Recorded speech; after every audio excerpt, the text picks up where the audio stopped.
Why do dogs crouch forward when they're playing? Whether they're tilting their heads or exposing their bellies for rubs, dogs are experts at looking adorable, but these behaviors do more than elicit squeals from delighted humans. In many cases, they serve important evolutionary functions. A prime example is the playbow.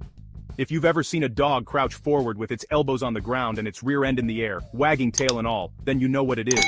The position is the ultimate sign of playfulness, which is important for a species that often uses playtime as practice for attacking prey. The playbow first evolved in canids as a form of communication. When a dog sees another dog it wants to play with, it extends its front paws forward and lifts up its behind, as a visual invitation to engage in a friendly play session. Dogs will bow in the middle of playtime to show that they're having fun and wish to continue, or when a session has paused, to signal they want to pick it back up.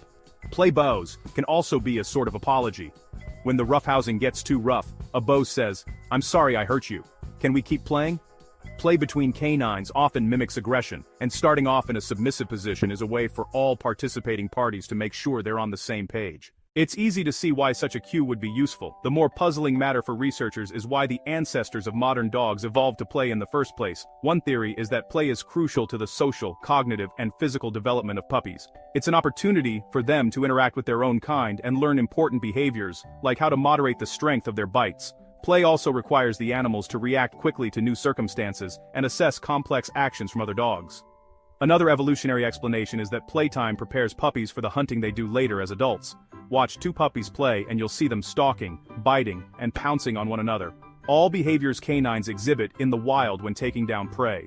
Of course, it's also possible that dogs simply play because it's fun. This is a strong case for why pet dogs continue to play into adulthood. Devoting a lot of time to play may be less advantageous for a wild species who spends much of its time hunting or foraging for food, searching for mates, or avoiding predators. Dr. Emma Grigg, an animal behaviorist and co-author of The Science Behind a Happy Dog, tells Mental Floss. Many domestic dogs are provisioned by humans, and so have more time and energy to devote to play as adults. Because play is a lifelong activity for domestic dogs, owners of dogs of all ages have likely seen the play bow in person.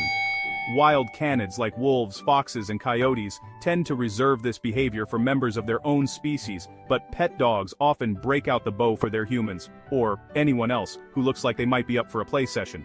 Grigg says, "One of my dogs regularly play bows to her favorite of our cats.